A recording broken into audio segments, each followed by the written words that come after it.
2005 সালে ইতালির বৃহত্তম জাহাজ 1,14,000 টন ওজনের এই জাহাজটি $570 মিলিয়ন নির্মিত হয়েছিল, যার মূল্য আজ $2 বিলিয়ন মার্কিন ডলার। আসলে 2012 সালে কোস্টা কনকার্ডিয়া প্রায় 45 জনের সাথে যাত্রার উদ্দেশ্যে রওনা হয়েছিল। প্রথম দিনই জাহাজটি হারিয়ে যায় এবং যেখানে গভীরতা কম ছিল সেখানে একটি বিশাল পাথরে আঘাত করার পর জাহাজটি একদিকে হেলে পড়ে এবং ডুবতে থাকে। মানুষকে বাঁচাতে 6 ঘন্টা লেগে গেলেও সেদিন এই দুর্ঘটনায় 33 জনের মৃত্যু হয়। পরে জানা গেল সব দোষ সেই ক্যাপ্টেনের, যিনি নিজের ইচ্ছায় জাহাজের রুট পরিবর্তন করেছিলেন এবং এই দুর্ঘটনার পর ক্যাপ্টেন উদ্ধারকারী নৌকা নিয়ে পালিয়ে যান, লোকজনকে এই অবস্থায় রেখে। এসএস ক্যাসেল এই জাহাজটি 1934 সালের 5 সেপ্টেম্বর হাভানা ছেড়ে যায় এবং 6 সেপ্টেম্বর সমুদ্রে ভ্রমণ করছিল। কিন্তু তারপরে ঘন মেঘ জাহাজের উপর ঘোরাফেরা শুরু করে এবং পরের দিন আবহাওয়া আরো বিপজ্জনক হয়ে ওঠে। ভাগ্য এতটাই খারাপ যে সেই সময় ক্যাপ্টেন হার্ট অ্যাটাক করেন এবং বাঁচতে পারেননি। তবে সৌভাগ্যবশত জাহাজে তখনও জ্ঞানী লোক উপস্থিত ছিল।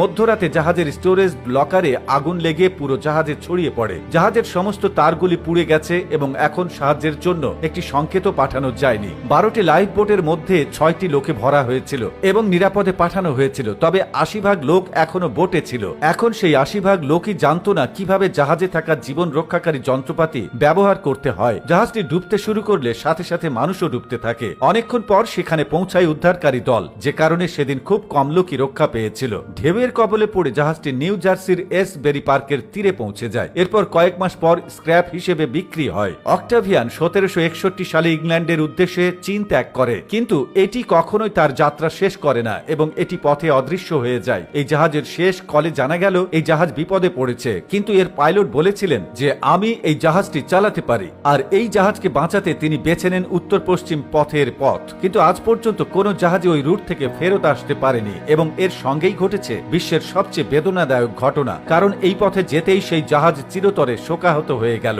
এরপর 1775 সালে এই জাহাজটি গ্রিনল্যান্ডের উপকূলে পৌঁছেছিল। দেখা গেছে যেখানে তিমি শিকার জাহাজের কর্মীরা আগে থেকেই উপস্থিত ছিল। এবার সে জাহাজের ভেতরে যাওয়ার সিদ্ধান্ত নিল। তিনি জাহাজে গিয়ে দেখেন হাজার হাজার কর্মচারীর লাশ বরফে জমে আছে। তাদের দিকে তাকান, মনে হচ্ছিল কেউ যেন সংরক্ষণ করে রেখেছে। একটি টেবিলে ক্যাপ্টেনের লাশ পাওয়া যায় এবং ক্যাপ্টেনের হাতে একটি কলম ছিল। তিনি ধরা পড়েন এবং তিনি বরফের মধ্যে নিথর হয়ে পড়েছিলেন। জাহাজে যারা গিয়েছিল তাদের মনে হলো তারা অভিশপ্ত।